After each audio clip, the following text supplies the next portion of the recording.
What's up, guys? Here we are, Matt Lee. We got The some better exciting looking of stuff the going two. on. Matt and I are working on a bunch of stuff together that I think is gonna blow some people away. But we're gonna start with our new podcast, Fish Around and Find Out. Um, we're gonna stay away from the dumb stuff, and we're gonna get to the meat and potatoes of a lot of things and have some fun. Um, Matt's got some great ideas. I got some great ideas. We're gonna put them all together. What do you think, Matt? Yeah, no, and we want to get y'all's ideas. Everybody has a podcast. It's everybody's YouTube videos. Everybody's got a podcast. Everybody's posting to Facebook. Everybody's doing cool short videos on Instagram. But I don't think that either one of us are jumping in this to join the crowd. I think that this is I mean, to me, this is as much stuff that I want to know as it is everybody else is out there watching. I mean, this is, I want to make it, what our guests we have on today, like, I want to do this because I'm curious. So I'm just happen to be we're just recording our conversation here, but I think a lot of people will find it interesting. And I think whatever we have coming, I hope everybody, enjoys it too. And it's a lot about feedback, and I will just roll with it. We're rolling with it. Me and Yeah, Ricky and I'll Bobby. tell you, the first time I talked to this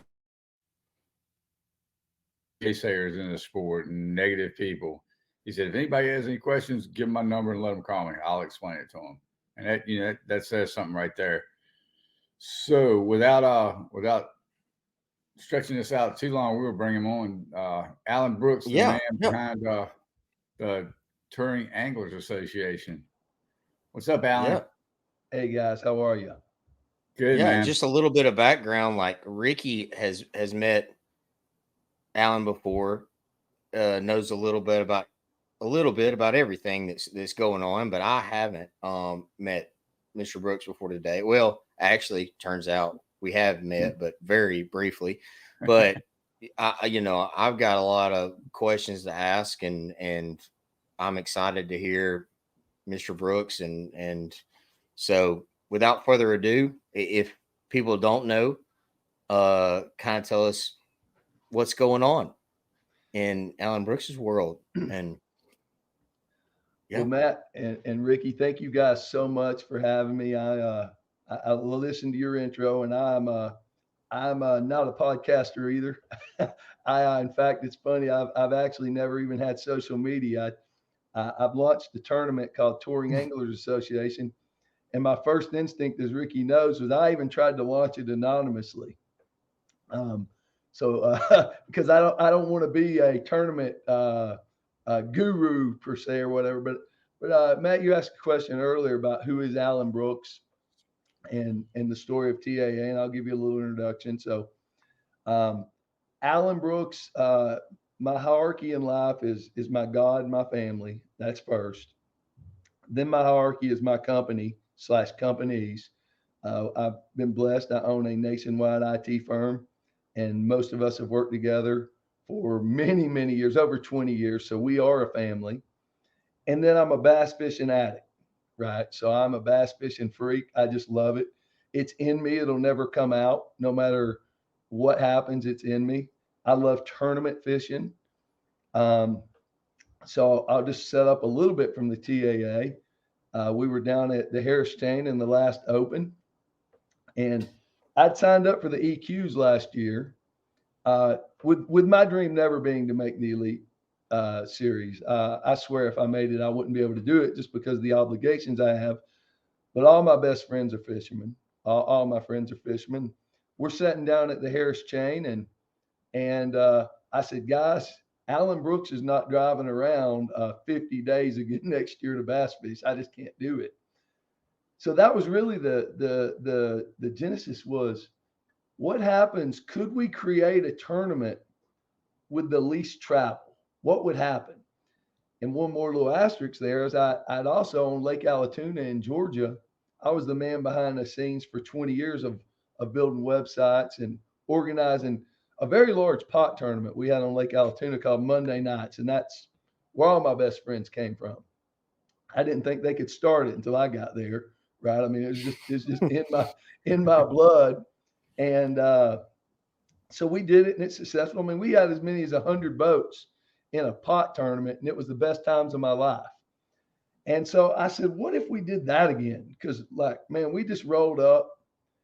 And then I put them numbers on the paper and I said, what if you did a $5,000 entry fee and you just had a big old hoodlum redneck pot tournament? What would it look like? And I was sort of blown away by the numbers. And to be completely honest, I never wanted to be a tournament organization.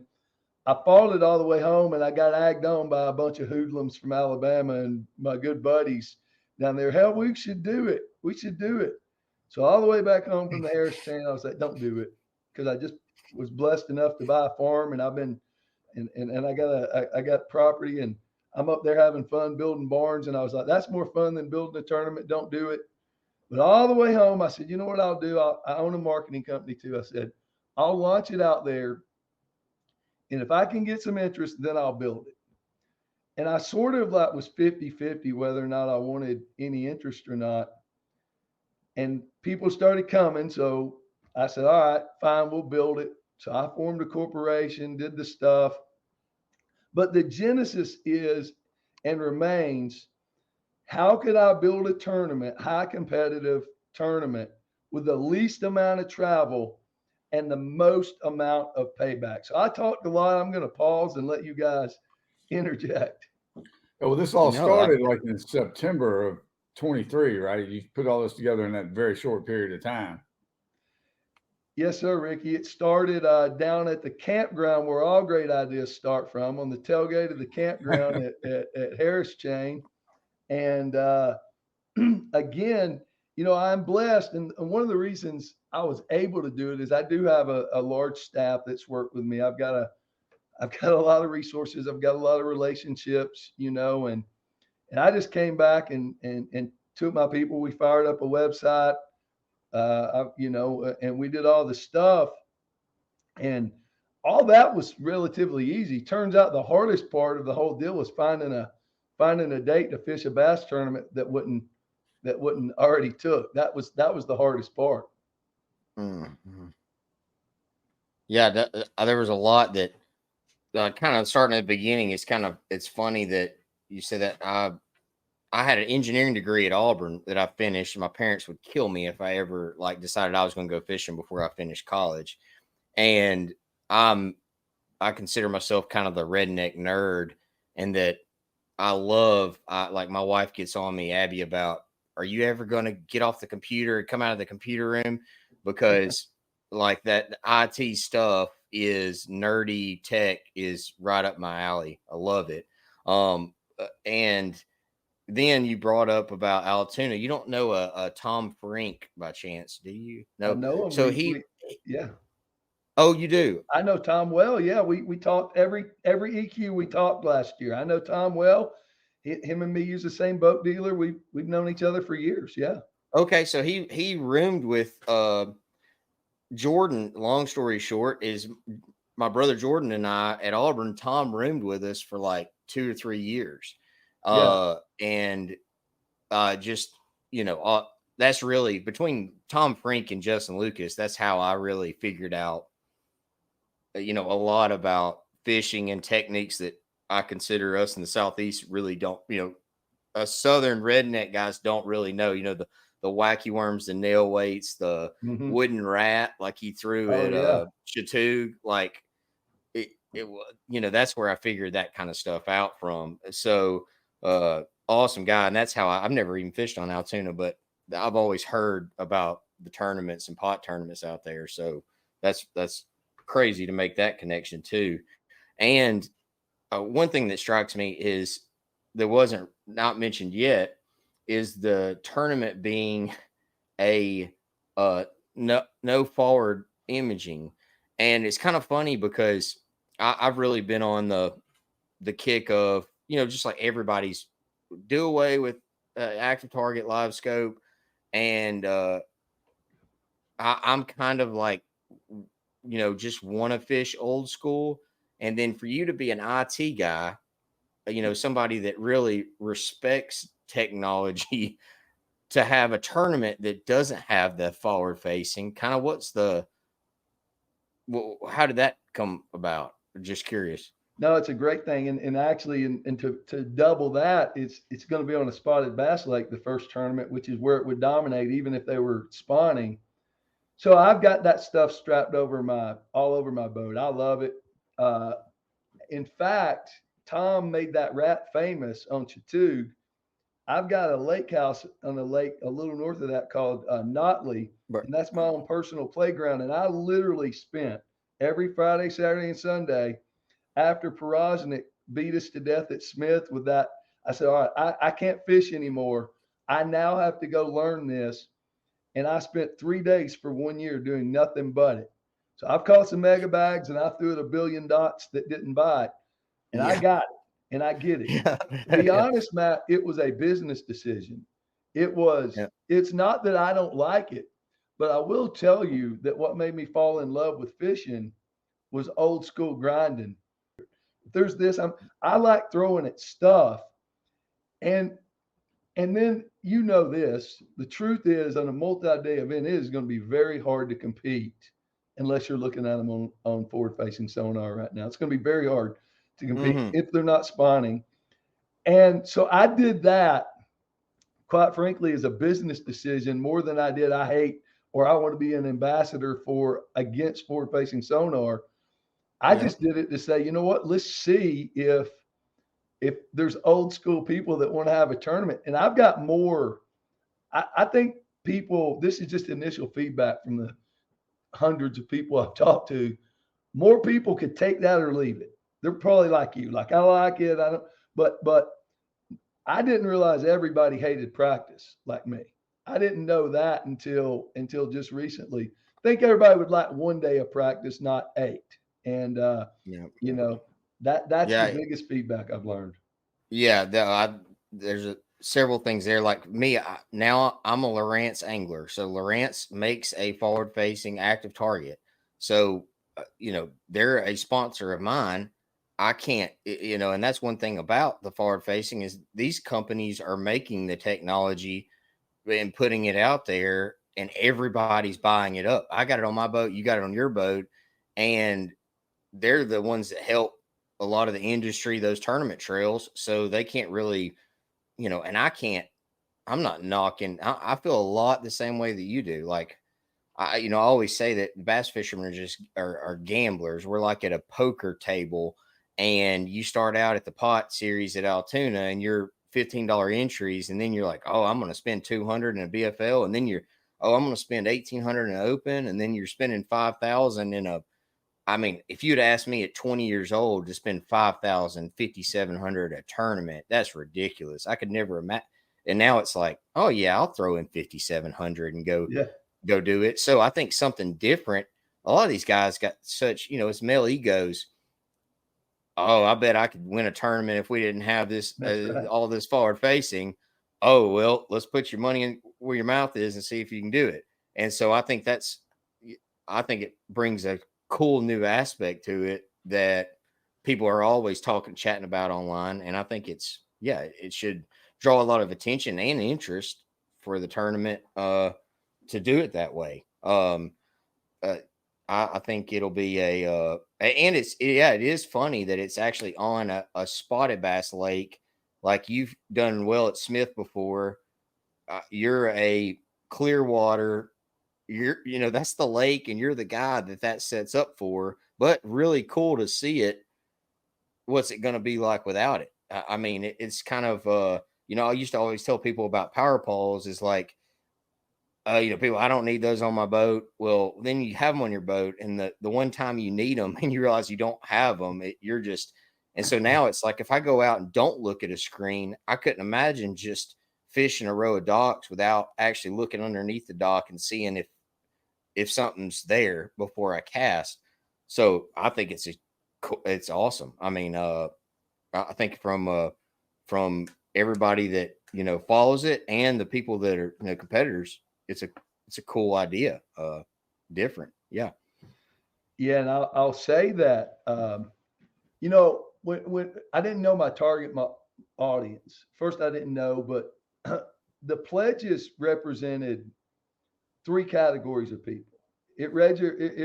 Well, and by the way, I want you to talk about the name. I said Touring Anglers Association. I'm a Bassmaster fan. I mean, I love them. Like I'm honored that they allow me to fish, and they've allowed me to fish and met all my best friends. There's only one thing about the opens that I don't like, and that's to fill the field up that a guy can only fish one event, and he's a local guy, right? He's fished that like 200 days a year. I don't care about a BPT guy coming, an elite guy coming. It's I want people to have to drive the miles that I drove to compete against me. Like at least fish 3 or 4. That's one thing I thought about. And that's why I tried to really say, I want this to be a touring anglers a league. I want it to be for the guys that have drove around and fished national tournaments, not necessarily a local guide or a guy that only professionally fishes Smith. Because you know those guys. I mean, and Yeah. not that I wouldn't fill the field up with those guys, but the spirit of it was. So I got on the pledges. I got. I'm not going to drop any names because I don't think that'd be professional. But I got a lot of top BPT guys. I got a lot of elite guys, but then I got a huge amount. Now this is the pledge area, not the registration area. There's a difference. I got a lot of people that hadn't fished in a long time with interest, like legends, dude, like straight up mega legends. And so I was thinking, you know, if those guys from the pledges come, wow, what would happen if you had a pot tournament in our Redneck National Element, right? Just over there on a tailgate, giving away $300,000 with just us having fun, like we did at Allatoona, like you did at Smith, I'm sure, with legends and the top guys in the sports. No fanfare, just freaking money. I don't want no championship. I don't want no trophy. Just a freaking mega pot tournament. And if the 200 guys that pledge comes, this would be the World Series of Poker calamity like you've never seen, dude. Like it would be stupid. And I'll talk about phase 2 and 3. So you mentioned I'm a technology guy. I am. Solution technology, cybersecurity, cloud computing, all that stuff. I have over 150 technical people on my team. So this is the reverse. I don't want a bass tournament.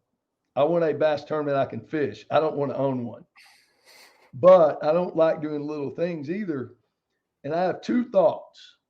So if I want to do it and make it big, is there any way I could fish for more than just our money? So step 1, the only thing I could guarantee is we all throw $5,000 in the hat. I think I can run this bass tournament for $6,000 or $7,000. $3,500 for a professional tournament director that's a freaking legend out of Tennessee. He's been doing it for 30 years. He shows up with the trailer. He shows up with the scales. He's the king. He's the king. He is just like the pot tournament guy. There's a few other charges, ramp fees, stuff like that. On this first one, I'm probably going to donate those. But I thought, what if we could take technology and generate revenue? Now, I don't know. This is where it gets into theory. This is what I tell everybody. Listen, this is an idea. And I've had a bunch of good ones and I've had more bad ones. I almost said a bad word, but I've had more that didn't work. But if I could figure out how to get some syndication revenue, like from the weigh-in and from the anglers' boats and from everything else, you could cut out a lot of the middlemen. You could say, all right, I've got 200 boats streaming. I'll talk about that in a minute. I got 200 boats streaming off their cell service. I'm watching this stuff and I'm cross broadcasting it across multiple Facebook pages, YouTube pages. Well, you know what happens. You know that generates revenue. So my idea was phase 2 was broadcast it so Matt's wife could watch Matt all day long, no matter what. But if we generate revenue, maybe go from that 41st place check down to 100 and split that money up when you get that income later. So my point is there any way that the fishermen themselves without sponsors, without anything, could potentially generate money that goes to the prize pot. There's two other things I want to talk about is I will never make a penny on this. I'm not trying to build a business. I got plenty of those. In fact, my goal is to build this and offload it as fast as humanly possible because it don't go. It's like selling candles in a chainsaw store. IT, cybersecurity, fishing tournament. No, I don't want that. So, but I do want a tournament. So the third phase of that is if you start streaming it and you get a lot of interest. And I don't know why if they would watch the best in the world fishing on the current things, current trails, that if we put them together and had a calamity that people wouldn't watch. I don't know why they wouldn't. Maybe they won't. Maybe they will. But if you do that several times and you remain sponsorless, somebody potentially might want to come and put their name on this event. And if they do that, my other pledge is whatever that sponsor is, that's going to the payouts as well. So my ultimate goal is first to have one bass tournament, a pot tournament. Second is to look and see if we can go for more than 98%, 99% of the pot. Could we get it over 100? And then third, could we make it stupid? And it's simple. It's instead of having, because listen, at Smith Lake, when you have a pot tournament, it does not take all the people to have one that it does for the other events, and all that overhead, which I appreciate the service when I go and fish these tournaments, but in this event, it's not necessary. We can do stuff ourselves. Maybe fill the fish tank up or release the fish and put that cost back in the tournament. So I'll pause. I covered a lot of ground, man. But that's my long-term phase. Yeah, and where to start for me is, like I kind of said in the beginning, I'm not here to create drama. This is Matt Lee's 2 cents, and I don't have a problem with MLF, and I don't have a problem with Bassmasters. Me neither. Both of them, I don't have a problem. I really don't have a problem with anybody that runs any of it. So I guess there's a lot of different ways to look at it, but one way is you have two companies that are there to make a profit. They are there to make money by having tournament trails, by having media, and they have anglers that fish this trail. And for me personally, a big reason that I went to Major League Fishing was I always thought when I got out of college, I had the best platform ever. Won the college series. My brother won the next year. Carhartt sponsored the college series, and still having to pay $43,000 in entry fees to fish that first year, I thought was just, you qualify, like you've been through the opens yourself. Yeah. Now it's even more insane than it's ever been. And to do all that and qualify, and still you need to make a $5,000 deposit in November is crazy. I just think from a standpoint of, you just tell a random person off the street what you do that doesn't fish and how you qualified and the amount of money it costs in fishing tournaments, they would be amazed. A lot of us have just kind of assumed it. And I guess making this shorten it down is that it for me, it has been disheartening, the fact that now I'm back to paying 40 whatever thousand. I got so many thousands, I don't even know how many thousands I'm paying in entry fees now. And so I'm back to kind of square one. And I think one thing with that is it's always been a company that's trying to make money by producing media in whatever avenue they can. And one thing I would say to you is it says a lot about you that the amount of headache behind the scenes that goes into a lot of this is not worth it. One thing I will say about Boyd Duckett, for all the people out there, whatever, like nobody wants his job. He doesn't. People think that he makes a fortune off, and I'm just saying this is all my point of view. I don't have the numbers to back this up, but I really think that he puts up with a lot of headache for the amount of money that he makes off the fishing trail. And there's a lot that goes into fishing tournaments I mean, we're arguing about whether you're looking at a sight fish on live scope. Is it really called sight fishing? If you snag it on live scope, is it, it's a disaster. So, yeah, I think for you to say that you're coming in this to not make, you got a lot going on, obviously, and you've already put a lot into this. That's a lot of moving parts. Says a lot about you, I guess, just right off the bat to me, that you're willing to put this much time and effort into something and do this for anglers. I mean, you're really doing this because you're a fan of fishing and you just want to see it happen. And I think that's awesome. And I think that, like kind of what you said, I've said a little bit to some people for a while about, you used to need a TV, as fishermen, you used to need a ESPN, a CBS, or anybody to make you a influencer, to put your name out there. And now the way technology is, I mean, God, you can have a cell phone and a YouTube page, Instagram, whatever, and you could be a bigger hit than, anybody, much less me or Kevin Van Dam, if you wanted to, if you play your cards right tomorrow.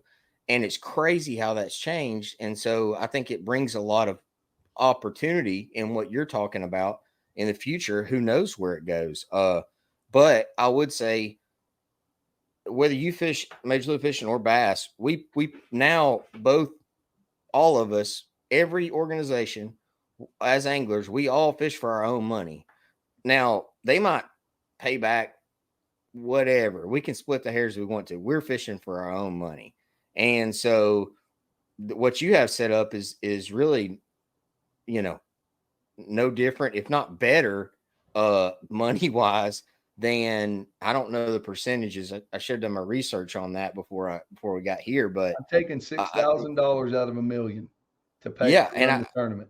Yeah. And I think when we started out with Major League Fishing the first year, I think they put in 60 or 70%. It was like with me with Carhartt, my personal was my contract with Carhartt was the same whether I fish Bassmasters or I fish Major League Fishing. I've told a lot of people this, and it's not really something that my contract with them was the same. Everybody's going to Major League Fishing, and it costs $0. They're putting how much back in, and at Bass it's remaining the same. So I think, yeah, $6,000. If I was in your shoes, I mean, maybe it's different if I had other stuff going on, but I'm taking more than $6 off the top to pay for and then comping the ramp fees even on top of that. I mean, a lot of people don't know is a lot of places we go, we still have to pay ramp fees, and we do pay fishing license no matter what level you're at. But yeah, I rambled a lot there to get nowhere other than I think this is really cool. I mean, I'm learning out about this, a lot of these details for the first time, just hearing them from you. So that's awesome. Well, thank you, man. Kind of stuff I ran into too, man. Go ahead, Ricky. Go ahead, Alan. Go ahead. Yeah. I was going to say this to talk about that. So you talked about a guy could stick a phone in his face and be his own syndication. He don't need TV and everything. So I'm an entrepreneur. I've been an entrepreneur. Syndication. That was kind of the word. I've been an entrepreneur my whole life. I'm a guy that believes the whole world should be on commission. The lady that gives me my tag, the grocery store lady, pro fisherman, salesman, we should all be on commission. That's my worldview. It's old and I'm an antique. But what I believe is, not knowing anything except for my best friends are in your spot, and they're out there fighting for these sponsorship dollars, and they're working these deals, and they're doing these things. My top level analysis is, you should all be your own means of production. You should all figure out whatever works for you to make money. A lot of pro bass fishermen are plumbers. They got this skill. They do these things. There's some guys that are trying to run and be YouTube sensations, and man, that looks like a flooded market. But whatever. There's guys that are.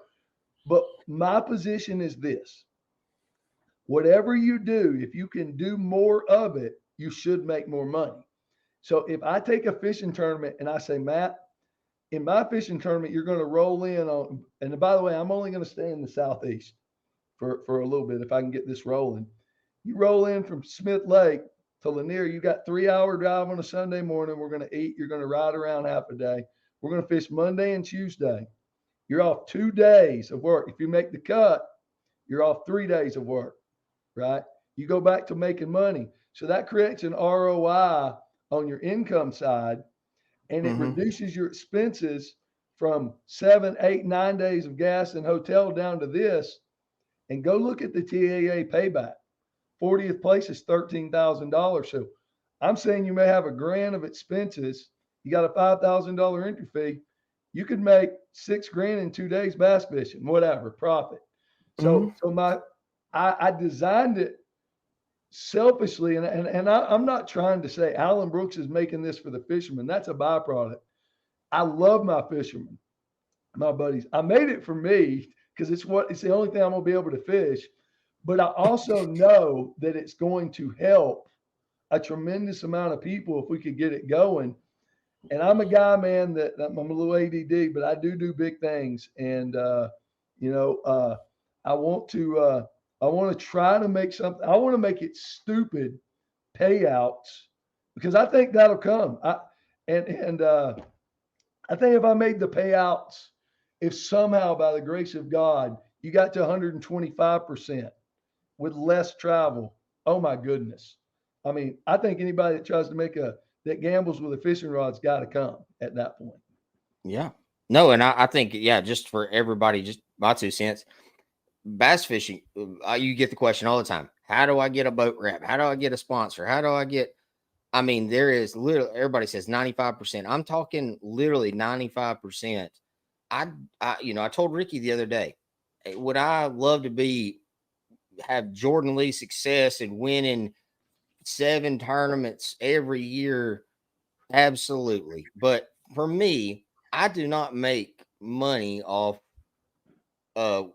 catching fish in bass tournaments. Bass fishing to me is expensive enough.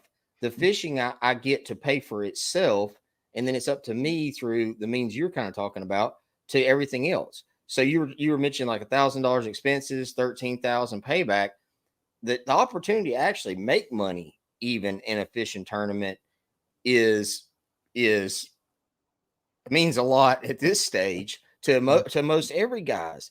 If you really look at the numbers and we just pick random people off whatever tour they fish, I would like to know the percentage of those guys that we figured up expenses, entry fee, and looked at their winnings. How many are making money? Not many. You're relying on these other avenues. So even the fact that you could possibly make money at a tournament is, and with, to pay 5,000 and was it 40th place? 40th place is 13,000. 40th place is 13,000. Yeah. Oh. That's 8,000. That's 8,000. And you're only there for a half a day ride around and 2 days of competition. So I reduce your expenses a lot. Yeah. And I fish Major League Fishing. I support the league. Obviously, I'm an angler in it. Not bad. I just got done not catching them at Toledo Bend, which obviously you don't make money for. But right now we do set up with the off days and everything. I was there 7 days and fished 2. I was there a week and competed on 2. So, think about the expenses. I'm hoping Wiggins at least, maybe buy me a steak and maybe a little bit bigger percentage of the room next time. But yeah, it's cool. I like the setup. It really is. I guess one thing too is there's between your buddies and me, there might be a little bit of money invested difference, but fishermen as general across the board have this same need, the same problems, same issues, is that we're such bad gamblers. We find ourselves across the board fishing for more money than we're going to make because you can dangle a carrot that first. You could have taken this tournament and said first place will be whatever it would be. We put on an Excel sheet, figure out that first place could have been $900,000. Yeah. But you make it so that 40th place is 13. That's pretty legit. Really legit. One of the feedbacks that I've got, and again, this is my first, I wrote it in a pencil In fact, when I first started on the campground tailgate, when we were partaking in some cocktails, I was going to give $500,000 away, right? I was going to give half the pot for first place. But the feedback that I've gotten, I'm absolutely willing to do is most people said, hey, man, we should pay deeper. We should reduce the top and pay deeper. And I'll do that. I do like the fact that we started with 300 grand because that's a pretty big eye catcher, you know, to get some stuff on the first thing. But I'm willing. I talked to some people from Alabama, and there's two other things I'm going to do, Matt. So this is my first nonprofit company ever. And I made it a nonprofit to make 100% sure that nobody thought I was trying to make money. In fact, it's going to cost me money. I don't want, but nonprofit signifies in Alan's mind, I'm not going to make profit. But I'm going to take every book and publish it. There ain't going to be much to publish because I'm going to give away at the weigh-in $996,000 or $994,000. So I'm going to show you where that $6,000 went. Yeah. But there's also two other things that I didn't know about. When you set up a nonprofit, you're allowed to benefit the members. So that's what this is going to be. You're going to pay $1 to join, and I could get my lawyer and CPA in here over there, but I'm allowed to do this for the benefit of my members. There's also another, that way it's not considered gambling, even though we know it is.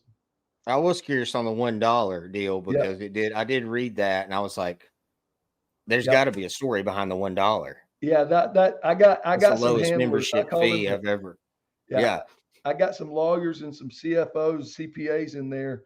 I call them the fun police. I try to buy excavators for my IT company, and they tell me I'm not allowed to do that. So they keep me out of trouble. But they told me that this is a mandatory thing that I have to have a membership in order to do this. But that $1, and I'm going to give that back too. There's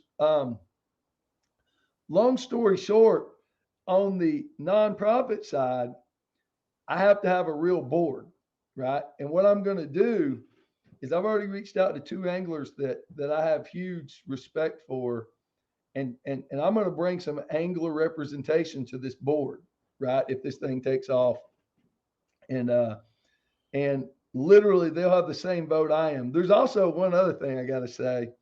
I told you I'm building this to fish, and I know Mr. Duckett, I don't know him, has took a lot of grief for fishing his bass tournament. But here's what I said. I'm going to build this to fish, and the first time we're going to go to Lanier, which is my home lake. And if I've never won a national tournament, but if God says lightning striking, and I do somehow, I'm going to give that money back the first time. But if we have a second, third, and fourth, and fifth tournament, I'm taking y'all's money if lightning strikes. But the first time, just so I don't mess it up because I want it to work, I don't want to be the guy that set it up, went to his home lake, and found 5 stupid or 15 stupid ones. And so anyway, I'm going to give it back the first time is what I'm going to do. That'd be awesome. You can fish it. We'll take an angler vote. No, I'll give it back. I told Todd Lee what I would do was I'd take 300 large and put it in a potato gun and blast it into the crowd. And he said the fishermen would be up there fighting for it, not just the crowd. So, go ahead, Ricky. One thing I see that everybody's missing on this is, being in the position I'm in, I deal with a lot of bait manufacturers, and with all the forward facing, the bait or the tackle sales have gone to, if you don't make a soft plastic scope bait and a scope head, you're in trouble. And I see this kind of helping the hard bait sales a lot because guys are going to get back to throwing frogs and crankbaits and jigs, and I feel like it's a win-win in every situation for the anglers and for the companies involved and for the fans, because if I've heard it once, I've heard it a million times. It's just boring watching them look at the screens. To get back to going down the bank and cracking some heads, I think is important. That's just my 2 cents worth on that part of it that nobody ever talks about.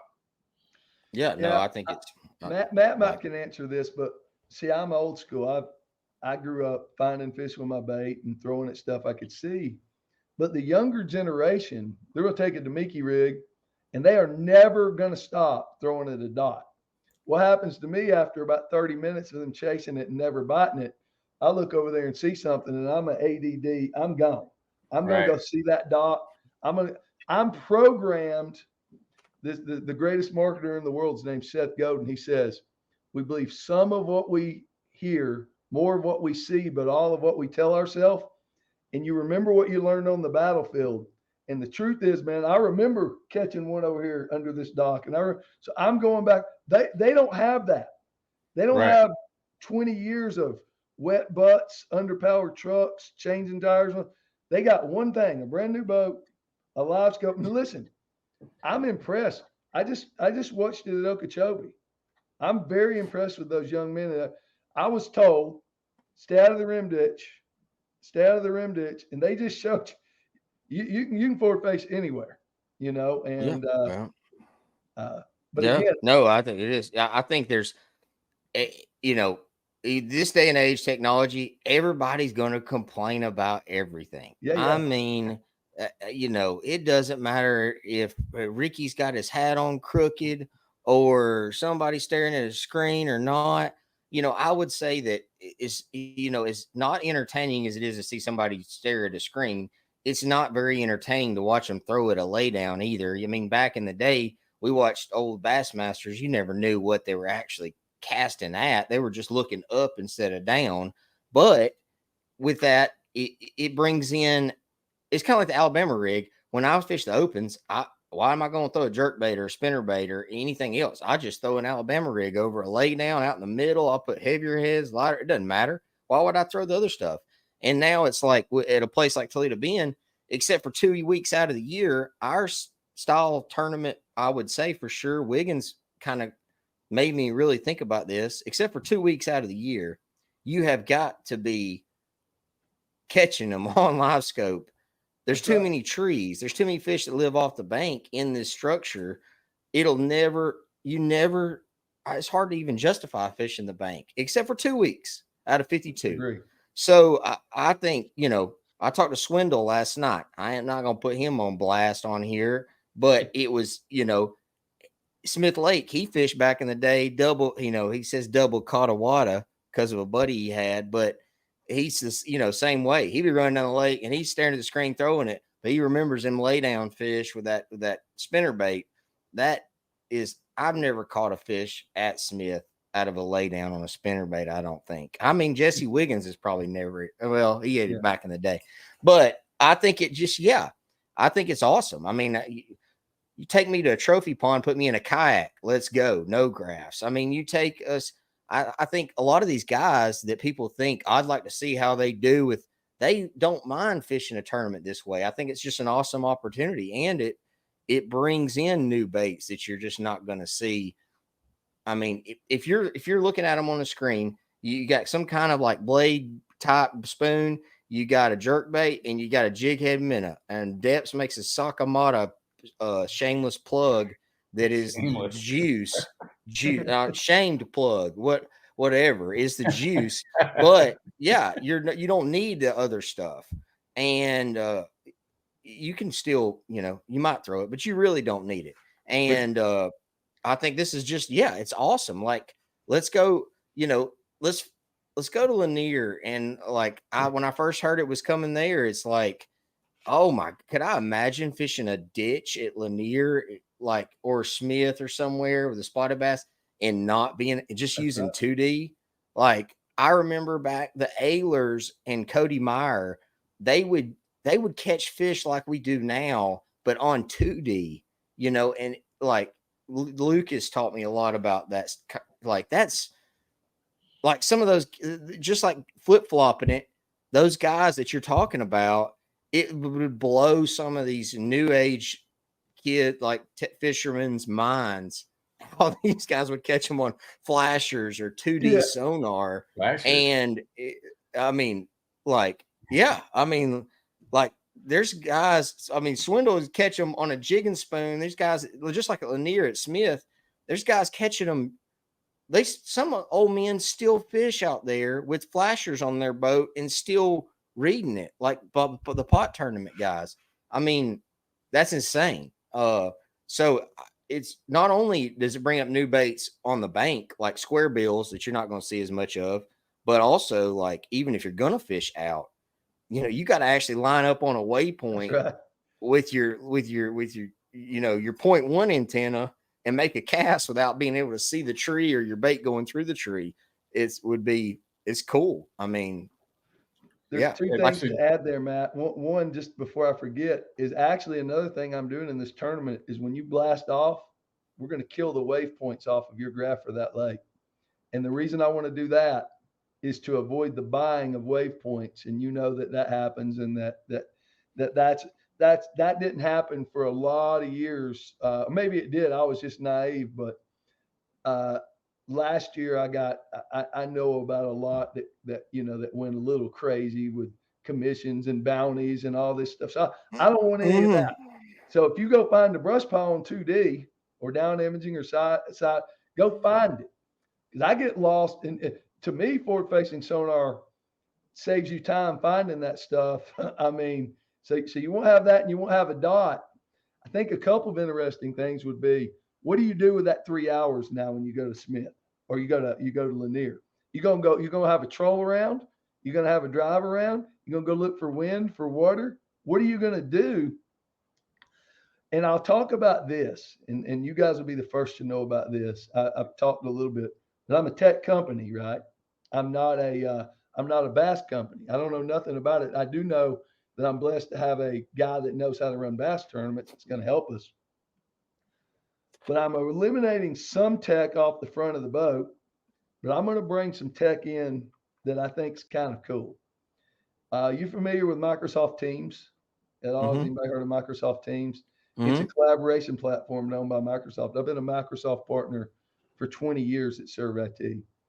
And what we're looking at right now, what we're in development stage as, is to take the back seat and taking a waterproof case and an extended battery and putting that Microsoft Surface tablet on the stick and having that bridge to your cell phone with a cell signal. Now, the reason this is more advanced than a GoPro, one, GoPros are kind of finicky. I don't have a problem. They're great technology, but they got battery issues, and they but think about this. If I had a 200 boat conference call that's streaming, then your wife could go on all day long. And that's why the rules, you'll see, it says you have to have your cell phone. You have to have your own cell phone, and she could watch Matt. But what else does the collaboration tool allow me to do if we so see? What if your fans could talk to you during the event? What if your buddy at home watched you dump a 5-pounder and was racked? Now you could turn it off, turn it on, but you talk about fan interaction. Instead of them watching you fish, which quite frankly is boring. Quite frankly, watching bass fishing is boring. What we watch, in Alan's opinion, is we watch humans. We want to watch some guy have an emotional. We fall in love not with the fish catch. We fall in love with the guy. Which some of your best friends and you some of the people I've already talked to about this. When we have so I want to try to get that technology up, and I want to stream it. But what I want to do also at the weigh-in is I'm going to have no stage interviews. I don't want a 5-hour weigh-in, man. I want an hour and a half weigh-in. But when you're done, you can go across and you can go up to a streaming camera. You say, "Hey, Matt, I caught these 5 for 30 today." Whatever, you're doing your thing. And I'm gonna have a couple funny men, hopefully, translating what Matt just said to another camera. So my whole point is to tell you this: I'm not watching the fishermen, the fish, the weigh-in. I'm turning the camera backwards and watching the fishermen. So I got this other concept called weigh and stay, where I'm going to be feeding you at the weigh-in. You're going to be watching your buddies come across. And I'm hoping with everything in me that generates, that causes some camaraderie and causes some fun, because it did when I grew up. We stood around and watched everybody weigh in, and that's where the came from. every time I used to weigh in, man, I'd weigh in. I had this guy, Bill Derry, who's a legend here. He's one of my best friends. I'd weigh in. He'd say, "You're allowed to weigh in 5." I'd be, well, that's all I call it. And then, then the Yeah. crowd would laugh. And Yeah. he would say, "Hell, you didn't have to weigh the first 5 you called in." He's always screwing Yeah. with us. Right. Yeah. Yeah. That's the fun, man. Not the pro talk about the bull crap on the stage that's causing the lines to go hours. So I'm trying to take it from more of a production to more of a streaming of rednecks in their natural element. And I've got a couple I of love really that. cool guys that I'm big fans of that I'm going to try to put. I want them to basically fall just a little short of heckling you when you come across the stage is what I want to do. So Yeah, that's awesome. Yeah, no, I think overall there's a bunch of reasons I think this is got an unbelievable chance to go wherever. So I think if Alan Brooks was in this this was his idea to make a fortune of money, that would be really tough because that's where people run into trying to monetize it off the bat and make up for costs, and it has a hard time working out. So for more reasons you understand than I do. 2, at this day and age, somebody has got to be a IT tech, kind of at least a little bit understand what's going on. So those are 2 things that are hard to find. Somebody that's not trying to start their own business and somebody that's real tech savvy, nerdy, however you want to call it. And then with the ideas that you're bringing, I just think those are 2 things that are a must have. If it's going to, that just, to me, overall, that just screams success for this because, like you said, the Microsoft Teams, there's a lot of little stuff that I would say average, it's hard enough to get to a to mirror your screen, much less come up with the data, the cell signal, do the whatever. But to you, that's not really it's not that complicated, and you have to have the right person to be able to even have that idea. Because I've had a lot of people bring up to me about, like, let's just go out and fish a tournament, let's stream it, blah, blah. But I know the little bit that I know about the data and usage and getting good signal and all that, how challenging it can be. And you got to have somebody behind the scenes. Like if me and a buddy are going to do it, well, who's going to run the show? I mean, I gotta fish. I'm not going to. So that's right. Overall, I think that's, I think you're hitting the nail on the head. This is Matt Lee's opinion. I think that it's awesome. And I think it's exciting. And I'm really excited that you're doing this. I mean, because this is you. This is not me. I mean, yeah. I'm just signing up to fish the tournament, but you're actually doing all the behind the scenes and this ideas, and you got a million other things going on. So I just thank you for doing this. I think that, it could be easily done where your buddies could heckle you. And like you said, you could write down with pen and pad. You could get home and you say, you know what? I got 3 conference calls this week and I've got this other project that I'm dealing with. I don't really have the time for this, because in all reality, you probably don't, but you're making it. And I think it says a lot about you. And I think thank you. And I think it's awesome. I appreciate it, Matt. And I'll tell you what's happened. So I've got an amazing team around me. And to be honest, they deserve all the credit. And this is funny. So, they don't know anything fishing lingo. They're technologists. They're people that's been working with me for 20 years.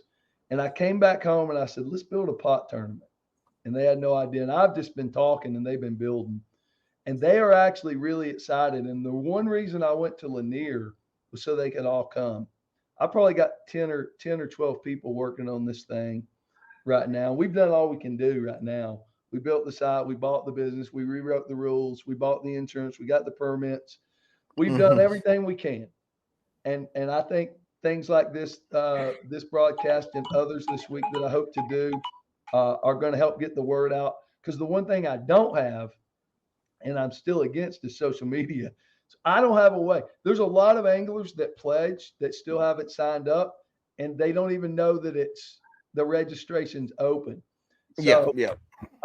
but to talk about this, so again, man, I don't want a bass tournament.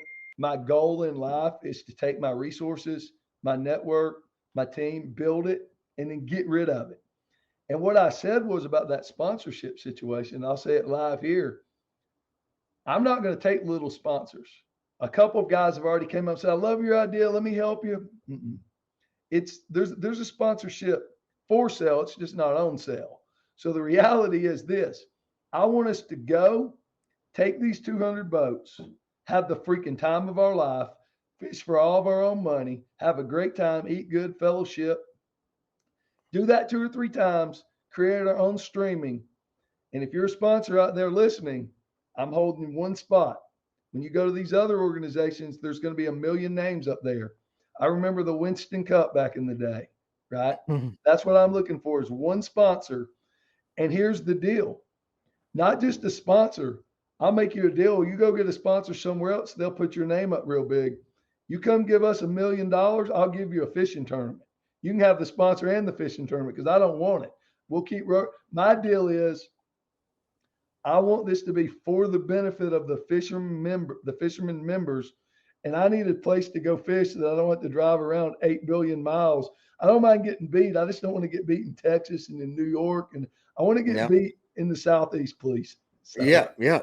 That's awesome. No, I like it. Yeah. I mean, I thank you for everything that we've been on almost an hour now, but I could talk for an hours more, but I just think that I learned a lot and I'm excited about it. And I mean, it's not an opportunity that comes around for us anglers all the time. I will say that. I mean, there's a reason you're doing it is because you feel like it's needed, but also like it's not easy. Just like you talked about with the insurance and the people that you had in the website, like you've already put in a lot of work, more than a lot of people would even know or understand. And I'm excited to see where it goes. Maybe it'll roll.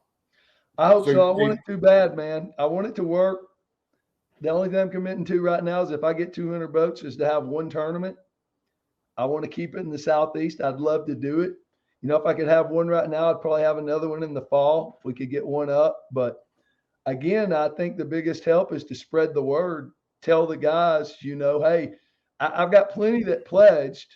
Where I'm at right now is I'm about 60 that have registered. At 303 pledge, I've got 60 that signed up. One little value add on that too is I'm not taking money yet. Now I have merchant services set up. That's the only thing that I've miscalculated a little bit is these credit card companies take freaking 3%. So what I didn't want to do is I didn't want to take these guys' money as a deposit and then not have a tournament and have to figure out how to give them that 3% back. So what I said was, I'm not taking the money until I get 200 boats, and so, but spread the word and, quick question on that too, is I guess from an angler's perspective, well, one thing is I know about the 3% because just FYI, when I make my $5,000 payments, if I don't pay in check and pay in card, I got to pay an extra 3% on top of the 5 because of that. And I can pay in check, but then, you're paying in a check and you're mailing it to them and it doesn't cost obviously, or you could set up like an ACH, but a lot of guys, you're going to want to pay on a card or, another way. So you're not exactly going to want to pay cash for it. One question I think some guys will have is you said you had 60 pledges. So if you don't, I mean, now talking to you, I already know answers to all this, but like, let's say you get 160 people sign up. What would you do then? Cause that's something that anglers are going to ask. Yeah. And a lot of people are going to, they're not going to know. I hope they watch this and kind of get a grasp on it, but you're like, oh, is somebody just taking my money? How's this thing set up? Is it legitimate? I think they know that if they watch this, but the guys that don't, kind of if you spread the word and somebody says, what if he gets 130? What are you going to do? Take like you already explained that you're not taking the money now.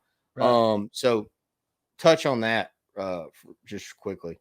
Yeah, I'm gonna play it by ear. When I first started, I said I get 200 or I don't go. I talked to several. Again, it seems like everybody I'm talking to is from Alabama, but I talked to a lot of Alabama anglers even yesterday. They're like, "Man, if we can just get 100, let's go." I'm like, maybe, but I want 200 because I do want it to be these level of payouts. I advertise these level of payouts. And to be completely honest, I will touch on that. I knew that would be a fear factor because if I'm an angler, if I'm a consumer and I'm buying, I'm not going to go buy give my money to somebody I don't know and all this stuff. I will say a couple things, and I own a very large company. So, but I'm also a bass fisherman. I've been doing it for 10 years and I don't have a money motivation. When I first did it, I said, what I'm going to do is I'm going to do everything professional services. I'm going to have a professional accounting firm take the money. That way I don't ever touch the money. Well, turns out accounting firms love sending out 1099s, but they hate holding money. The bank holds the money. So what I ended up deciding was I worked out a deal with my banker of 20 years. His name's Michael Hopton. He set me up with merchant services. Bottom line is it's as legitimate as you'll ever see. A guy in my position can't screw 200 bass fishermen right now. All my best friends are bass fishermen. And, quite frankly, I got a many $1 million business here. And that should let you know that, I'm not, but Yes. again, I think it's a lot of uncertainty too, because like you're not on social media, so that's how people. It's like honestly, somebody would trust a person that was a lot less trustworthy just because they saw them on YouTube or something because they follow their channel. But just hearing this from you, I hope that other people listen to this, and I mean, I think they'll understand that how it goes. But yeah, I hope it gets 200. I would think that as we get here into February that you'll have a lot more sign up. But yeah, I think it'll, trend in that direction. And I hope that it's a success even after this. I hope so. And apparently I've been off again. I'm not a social media guy. I'm still never going to be a social media guy. My job, the only reason I came on and did any YouTubes is because I feel an obligation. I've took it this far and I want to see it happen, Sure. No, I got some really amazing fishermen. I know a lot of the guys that's pledged. I know a lot of people. We know a lot of the same people. I've been doing it for 10 years. And again, man, I just want to go old fashioned, as level as a playing field, least amount of travel expenses and the most amount of payout. I want to do that first and then see what phase 2 and 3 look like and taste like. And man, that's awesome. Man.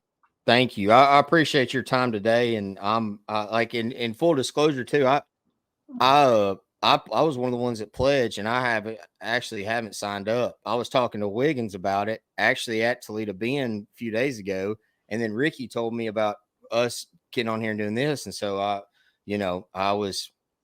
really telling Wiggins about it. I'll make him watch this too because I'm going to rent a place to stay. I want him to split it with me, move it, to stay with me. So I'm calling him into signing up too. So, and he's catching them left and right. So, and it's like a Smith Lake. So he's going to be in the tournament. So there's you two right there.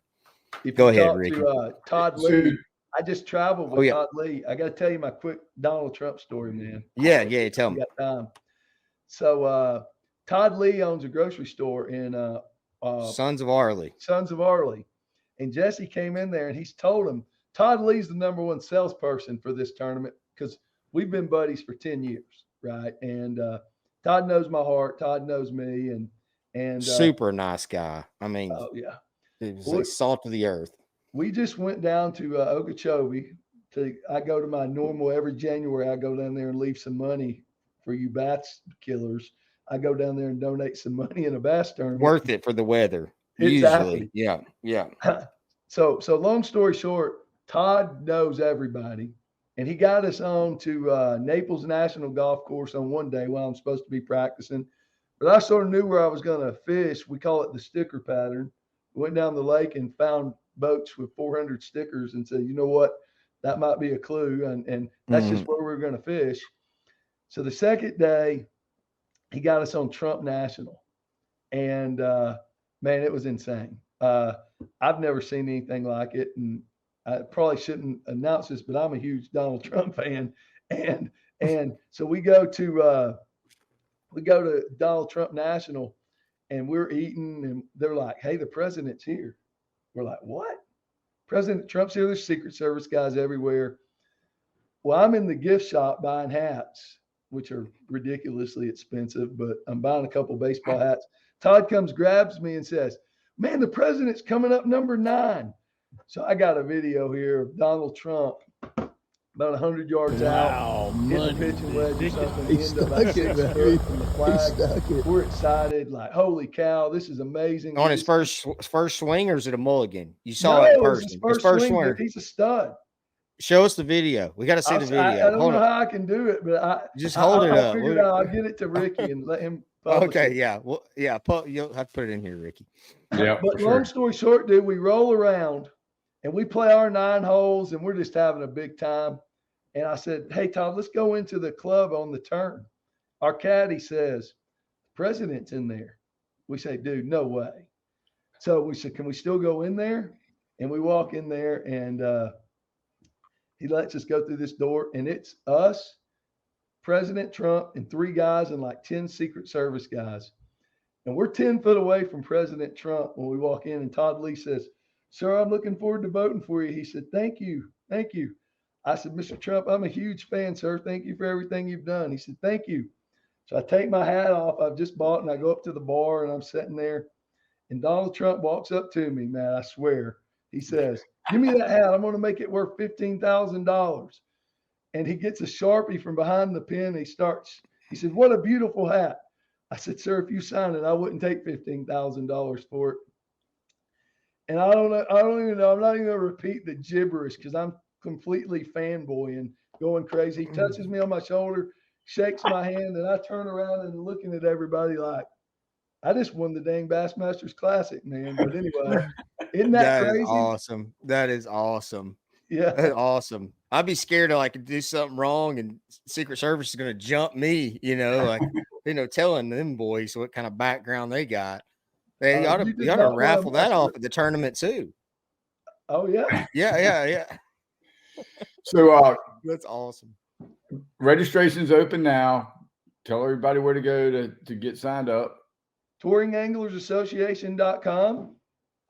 It's a big button on the middle that says register here. When I do stream this and battle like this, I'm going to do 3 things for touring anglers. When we go to our website and we're streaming, we're going to have a button on the website that says streaming and then standings. There's going to be 2 buttons on our website. Right. We're going to declutter the fishing websites because the current fishing websites we go to are a little complicated. The next thing we're going to do is we're going to have weigh-in bags that don't leak. And that's a funny joke. If anybody's stood in line after you fought all day long to stay dry and you get wet in the dang weigh-in line with those leaking bags. And I don't. So anyway. It happens. Yeah. Especially mine. You got to have more water than fish to make it look like you got to scare guys like Ricky away. Yep. All right. Well, look, Alan, we really appreciate your time. Definitely going to have you back on as this thing gets a little bit closer. Matt, why don't you? Thank you so much. I mean, I said a minute ago, I've learned, I learned all of this for the first time. I couldn't be more pumped about it. I mean, I think that it's in good hands. I really appreciate all the work you've done for us as anglers, on behalf of all the anglers, because like I said before, that there's not many, you don't get this opportunity very often. I mean, a lot of people talk about it, but actually putting in the work and putting it together is a different thing. So thank you. And thanks for coming on. I'm pumped about talking again when it gets closer to time. And I'm glad that, we finally met, and I'm looking forward to it. April 1st. There you go, baby. Well, I'm honored. I wish you guys the best of luck in your endeavors. If y'all need anything, if I can do anything for you from technology perspective, let me know. I'm honored. I've got to meet a lot of people that I'm a fan of. Matt, I'm a fan. And Ricky, I love your enthusiasm and what you've done for this already. And again, I hope this works. I'm gonna give it the best effort I can. If this one don't work, then we just might back up and punt and look at the fall. But I got a feeling everybody I'm talking to wants to do it. They just got to finish. Turns out fishermen are a little bit of procrastinators, dude. And Oh yeah. So what emails? Yeah, they're not even checking emails. Exactly. Yeah. Exactly. Mm-hmm. Well, Alan, thank you again, man, and we'll be in touch soon. All right, brother. Y'all have a great day. Thank you, Alan. Thank you. Woo. Awesome. What do you think, Maddie? I think Ricky needed a pee break there about minute 35. Yeah, you're right. Yeah, you're starting to feel it. But I was pumped. He started talking. He was like, IT. I'm like, okay, yeah, I love it. And then he started talking about the turn. He started talking about the tournament scene and how to make it like, he's not. You obviously can tell, he's doing this because he's a fan of it. And I just think that, like I said before, there's a couple things that if me and you are going to start a tournament trail tomorrow, and we're going to get rich off streaming Wiggins, having tournaments, like that's hard to do. Right.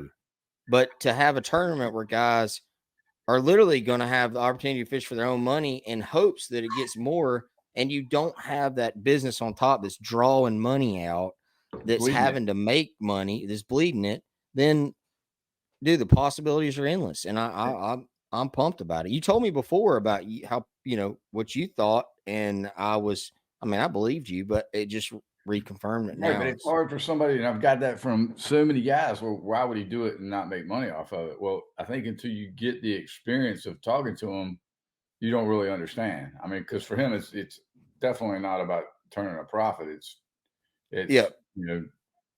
Yeah, I just don't think. I think this day and age, you don't find a lot of guys that are willing to put time and effort into something that is just because of a passion and something they want to succeed, and not try to make a profit. So a lot of people's first things are, why is he going to do all this and not make money? Why should I give him my money? Well, I think it's pretty obvious, and like people say now, like if you don't have a Facebook, that's how you know somebody's like out there creepy, like, oh, she doesn't even, she doesn't, if your buddy's dating a girl and she don't have a Facebook, that's like red flag number one. But I think, him running an IT multi-million, like it just says a lot in that interview about what he's doing. And I think it's awesome. And I think some of the slow registration is probably because, everybody's been fishing the last 2 weeks, it hadn't been high on the priority list, but I think if we get it out there now and, we'll get to that 200 for sure. Yeah. And I think because he started it, if there was, let's say, a group of 15 pros that all got together and tried to start this, one, they'd never do it because they could never get on the same page. But two, it would help like boost, the talk of it. Right. But him doing it and not, spending millions in advertising and all this, it just takes a while for it to, you get the sign up. He got 300 names to sign up. I mean, that's a lot for how, that's a lot of names. So I think there's a lot of people who are busy with fishing right now, but they'll be, I think it'll be a success. That's where my bet's at. Well, I hope so. I'm excited about it. Just, for nothing else, to, from my aspect, to give the viewers something different to look at. And, for me, it's important that they, that we get some hard bait sales rolling, and Yeah. it's something Yeah. about a guy going down the bank with a buzz bait or a frog or a jig and just totally annihilating a 5-pounder that you really just don't get on the forward facing No. shows. Now, don't take me wrong, the forward facing is awesome, but it needs to be both. It needs to be a mix Yeah. of both, and I think this will do it. And heck, Yeah. yeah, I agree with you. I think that's one thing that easily gets overlooked. Everybody wants to look at payouts, entry fees, rules, who's running it, right, but just the type of fishing you'd be doing is, that's one thing I was interested with him was IT guy. Why are you not doing the forward facing? But I think it's awesome. I mean, right. I don't go out messing around without active target on. Like, why Right. would I if I have the choice? Like, we got that little flat bottom lake by the house. I drove me nuts going out there without it. I'm so used to seeing what's around me. Like, it'll be cool, stressful, whatever, but it'll be awesome to go out there on Lanier and, dude, you got your contours, everybody's graph. I think that's one thing too. Like, let's say you get the best juice in the world. Like, I know very little about Lanier. That's one of those lakes that's kind of like Santee. Like, I haven't been to hardly ever. I mean, just once maybe. And so if you just get a lot of help, well, it's got to be help that's, he's going to delete your grass before you start. Right. So, I mean, you're not going to just show up with 300 dots and whip everybody. I mean, you better have a good memory. So I think that's cool too. I mean, if he tells you that like the second point going into a pocket's got one on it and it's good enough that it does, all right. I mean, hats off to you, but you can't just run out there with brush piles marked. I don't care if I don't have active target. I'll just got them marked already. Right. Like, it'll be cool. Yeah, I'm excited about it. I'm excited about everything we got going on, and all I can say to our viewers is to stay tuned because there is some exciting stuff coming. We should have done this years ago, bro. Yeah, I know. I mean, I tried to get you to where you would do it, but I finally talked you into it, and I'm just sick of it. Trying to get a fisherman to make a decision is more what it's like. But yeah, I think it's going to be awesome. Me and Ricky Bobby, we're talking about a lot of things, and I have a bad habit of like not putting anything into motion until it's like perfect, and then I never do it. So this is like step one into actually, Ricky's like, let's just do it. Yeah. I mean, his audio didn't even work 15 minutes before we got him on here, but we figured it out. We're rolling with it. It was on your side. We're rolling with it. But I can't wait till we go live and we get some input and get some questions because I'm trying to think of, everybody else's questions. And that's one thing that's going to be, this is not drama. I'm not like bashing, whoever on here. No, I mean, that's legit. Like, if I wasn't on here and it was just you, I'd watch that just to hear what he had to say. It was awesome. You'd be bored. I'm just telling you, you'd be bored. No, fun, and probably like you and a couple other people watching, that would be it. But we're gonna get some viewers for sure. Yeah, we'll get a couple.